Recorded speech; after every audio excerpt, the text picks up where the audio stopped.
کچے گھر سے پارلیمنٹ تک پہنچنے والے مولانا مفتی عبدالشکور صاحب کون تھے؟ ہفتے کے روز اسلام آباد شہر میں خوفناک روڈ حادثے میں جان بحق ہونے والے وفاقی وزیر برائے مذہبی امور اور جمعیت علماء اسلام کے رہنما مولانا مفتی عبدالشکور صاحب کی نماز جنازہ ان کے آبائی علاقے لکی مروت میں ادا کر دی گئی۔ جنازے میں رکت آمیز مناظر دیکھے گئے، ہر آنکھ اشک بار تھی۔ مختلف شعبہ زندگی سے تعلق رکھنے والے افراد نے بڑی تعداد میں جنازے میں شرکت کی۔ مولانا مفتی عبدالشکور صاحب کو ان کی والدہ کے پہلو میں سپرد خاک کر دیا گیا۔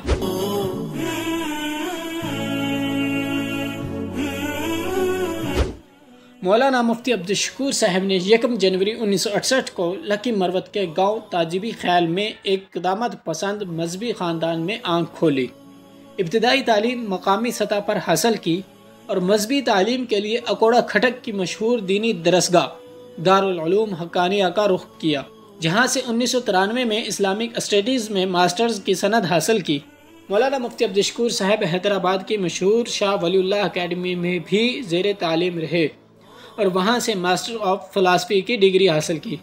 بعد ازاں 1995 میں ایک بار پھر اپنے مادر علمی جامعہ دارالعلوم حقانیہ اکوڑا کھٹک تشریف لے گئے، جہاں سے تخصص کے فقہ میں سند حاصل کی اور پھر 1997 سے درس و تدریس کے شعبہ سے وابستہ ہو گئے۔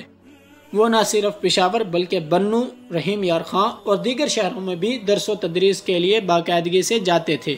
سال 2002 میں وہ پشاور کے پلوسی علاقے کی ایک جامع مسجد کے خطیب مقرر ہوئے اور آخری وقت تک پشاور میں اپنے قیام کے دوران امامت کے فرائض بھی سر انجام دیتے رہے۔ مفتی عبدالشکور صاحب کی ناگہانی وفات کے بعد ان کی ایک مختصر ویڈیو سوشل میڈیا پر وائرل ہوئی ہے، جس میں وہ کہتے ہیں، میں وہ مولوی ہوں جس کی اپنی گاڑی نہیں ہے، پشاور میں گھر نہیں ہے اور لکی مروت کے آبائی گھر میں ایک اینٹ بھی پکی نہیں ہے۔ مفتی عبدالشکور صاحب کے دوست اور پشاور کے سینئر صحافی کاشف الدین اس کی تائید کرتے ہیں۔ کاشف الدین کے مطابق مفتی عبدالشکور صاحب ایک درویش صفت انسان تھے، جو لکی مروت کے ایک چھوٹے سے گاؤں سے اٹھ کر اپنی محنت اور لگن سے قومی اسمبلی پہنچے اور پھر وفاقی کابینہ کا حصہ بھی بنے۔ کاشف الدین نے بتایا کہ مفتی عبدالشکور صاحب کا تعلق ایک قدامت پسند گھرانے سے تھا۔ ان کے والد بھی مذہبی شخصیت تھے، لیکن سیاست سے دور دور کا کوئی تعلق نہیں تھا۔ اپنے والد اور خاندان کے دیگر افراد کے برعکس مفتی عبدالشکور صاحب اپنے دور طالب علمی میں ہی جمعیت علماء اسلام کے رکن تھے۔ مولانا مفتی عبدالشکور صاحب وفاقی وزیر بننے کے بعد بھی لکی مروت میں اپنے آبائی گھر میں رہتے تھے، جو ایک کچا مکان ہے۔ ناظرین، آپ کو معلوم ہے کہ مٹی کے گھروں کو مرمت کی بھی زیادہ ضرورت پڑتی ہے۔ جب بھی ایسی نوبت آتی تو مرمت کا کام بھی مفتی صاحب خود ہی کیا کرتے تھے۔ مفتی عبدالشکور صاحب کے خاندان کے دیگر افراد ابھی تک لکی مروت میں رہائش پذیر ہیں، تاہم انہوں نے اپنے خاندان کو پشاور منتقل کر دیا تھا، جہاں جامع مسجد کے خطیب ہونے کے ناطے مسجد کی جانب سے خطیب کے لیے مختص شدہ گھر میں رہتے تھے۔ ناظرین، باقی آپ خود اندازہ لگا لیں کہ مسجد کے خطیب کا گھر کتنا بڑا ہو سکتا ہے۔ انہوں نے سیاست سے دولت نہیں کمائی بلکہ خدمت کی۔ وہ سیاست کے ساتھ ساتھ درس و تدریس کو بھی جاری رکھے ہوئے تھے اور مختلف مدارس میں بھی فقہ پڑھاتے تھے۔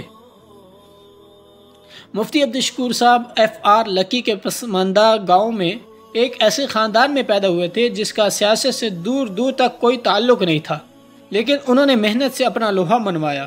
مفتی عبدالشکور صاحب پارٹی میں نچی سطح سے قومی سیاست میں آئے۔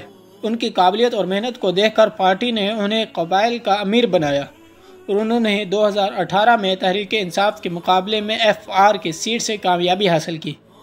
پہلے رکن پارلیمنٹ اور گزشتہ سال وفاقی وزیر بننے کے باوجود انہوں نے اپنے اہل خانہ کو پشاور سے اسلام آباد منتقل نہیں کیا۔ وزیر بننے کے بعد خاص طور پر حج انتظامات کی نگرانی کے باعث مولانا مفتی عبدالشکور صاحب کی دارالحکومت میں مصروفیات بڑھ گئی تھیں اور ان کا پشاور آنا کم ہو گیا تھا۔ اس بار حج کے لیے قرعہ اندازی نہ کرنے کا بھی فیصلہ انہی کا تھا۔ انہوں نے بیوی بیٹیوں سمیت ایک بیٹے کو سوگوار چھوڑا ہے۔